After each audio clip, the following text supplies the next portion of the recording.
O que diz a lei? O que a nossa legislação fala, então, a respeito dos direitos, dos currículos, com relação à educação indígena e do campo? Com relação à educação indígena, a Constituição Federal de 88, em seu artigo 210, parágrafo 2º, afirma que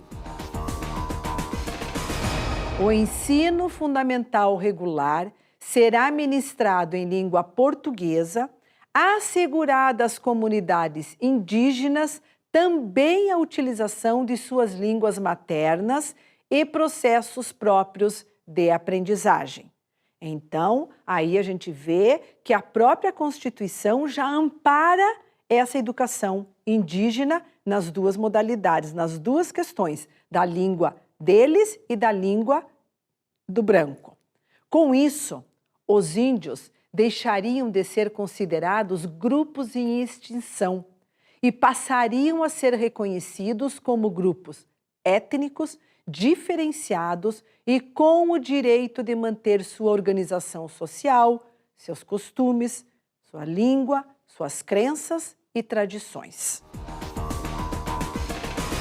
A LDB, no seu artigo 78, nos diz: o sistema de ensino da União, com a colaboração das agências federais de fomento à cultura e de assistência aos índios, desenvolverá programas integrados de ensino e pesquisa para oferta de educação escolar bilíngue e intercultural aos povos indígenas, com os seguintes objetivos. Primeiro, proporcionar aos índios, suas comunidades e povos, a recuperação de suas memórias históricas, a reafirmação de suas identidades étnicas, a valorização de suas línguas e ciências. É importante que a gente valorize a história da população indígena. Segundo, garantir aos índios, suas comunidades e povos, o acesso às informações, conhecimentos técnicos e científicos da sociedade nacional e demais sociedades indígenas e não indígenas. É importante que eles também tenham acesso às outras culturas fora a deles. Já em seu artigo 79, a LDB nos diz o quê? A União apoiará técnica e financeiramente os sistemas de ensino no provimento da educação intercultural às comunidades indígenas, desenvolvendo programas integrados de ensino e pesquisa. Em seu parágrafo 1º, ela fala: os programas serão planejados com audiência das comunidades indígenas. Em seu parágrafo 2º, nos diz: os programas a que se refere este artigo, incluídos no Plano Nacional da Educação, terão os seguintes objetivos. 1. Fortalecer as práticas socioculturais e a língua materna de cada comunidade indígena. É importante preservar a questão da língua materna. 2. Manter os programas de formação de pessoal especializado destinado à educação escolar nas comunidades indígenas. É importante eles terem professores índios. 3. Desenvolver currículos e programas específicos, neles incluindo os conteúdos culturais correspondentes às respectivas comunidades.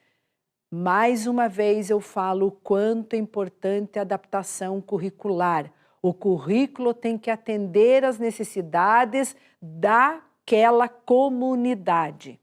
4. Elaborar e publicar sistematicamente material didático específico e diferenciado. É importante que eles também tenham um material próprio deles e diferenciado para atender às suas características. Já o Plano Nacional da Educação, ele prevê e trata que a educação indígena como modalidade de ensino, deve-se fazer primeiramente um diagnóstico do histórico da educação indígena, propor uma escola diferenciada e de qualidade, atribuindo o papel da docência preferencialmente aos docentes índios e prever uma formação adequada a esses professores. Então, o Plano Nacional também está preocupado com a questão do processo todo ensino-aprendizagem e que esse professor índio também tem uma formação adequada e o direito a uma formação continuada. Vejam que toda essa legislação vem para quê? Para garantir os direitos à educação diferenciada nesta categoria e assegurar a autonomia às escolas indígenas. O quanto é importante toda essa educação, o quanto é importante toda essa legislação para desenvolver uma educação de qualidade e uma educação que realmente o índio tem acesso a toda ela. Vamos assistir a um pedaço de um vídeo e depois nós comentamos. Eu diria que grande parte dos brasileiros considera os indígenas como os portugueses consideraram ao invadir o Brasil. No momento que vocês, a sociedade em si, começar a respeitar a diferença, aquele é um negro, aquele é um índio, mas independente de tudo, somos brasileiros, somos iguais, aí tudo vai mudar.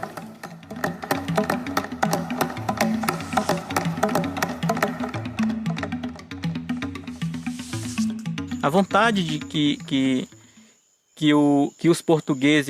os portugueses tinham em 1500, essa vontade ela continua prevalecendo. Por que ela continua se prevalecendo?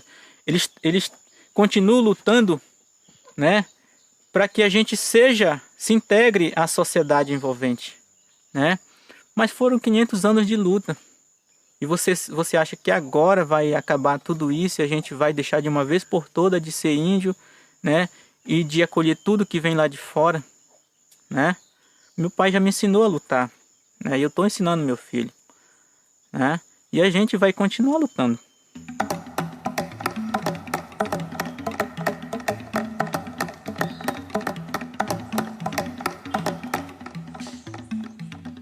No estado do Pará, nós não temos escolas indígenas, nós temos escolas municipais e escolas estaduais nas aldeias que funcionam a partir dos ordenamentos próprios das secretarias de educação. Quando é que de fato nós vamos ter escolas indígenas? Quando elas forem pensadas a partir desses povos, quando elas tiverem professores indígenas em toda a sua composição e quando nós tivermos calendários específicos, projetos políticos pedagógicos e principalmente propostas curriculares elaboradas a partir das comunidades indígenas.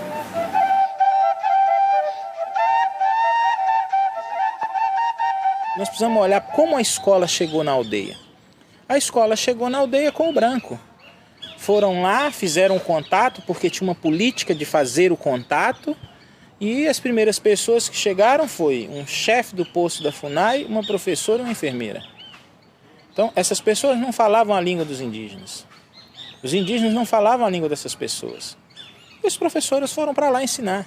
O interesse da FUNAI era só fazer com que o índio aprendesse, né, a falar o português. E assim a escola chegou.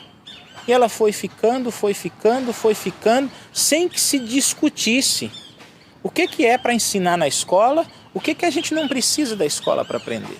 O importante seria que essa escola ensinasse aquilo que é preciso sem corromper a identidade indígena. Esse vídeo nos mostra a vontade desse povo em estudar, a vontade desse povo em ter uma educação, mas principalmente de nós respeitarmos a diversidade. O quanto é importante manter as tradições e os costumes desse povo. Não vamos acabar com isso de uma hora para outra. é necessário respeitar as diferenças. Aí está o valor da educação, está o valor de oferecermos uma educação de qualidade. Nesse sentido, é muito importante que a educação como um todo esteja preocupada em oferecer o melhor, respeitar a diversidade, respeitar os costumes desse povo, preservando. Eles têm uma história, eles têm toda uma questão por trás dos costumes deles que precisam ser respeitados e valorizados. Então, é nesse sentido que é importante que a legislação nos ampara, que a legislação ampara essa educação deles. Por quê? Para que a gente possa oferecer realmente uma educação para eles, uma educação de qualidade, mas nos preocupando com o que eles devem aprender, com o que eles devem associar e o que o professor deve ensinar, mantendo os costumes da região, mantendo os costumes desses povos.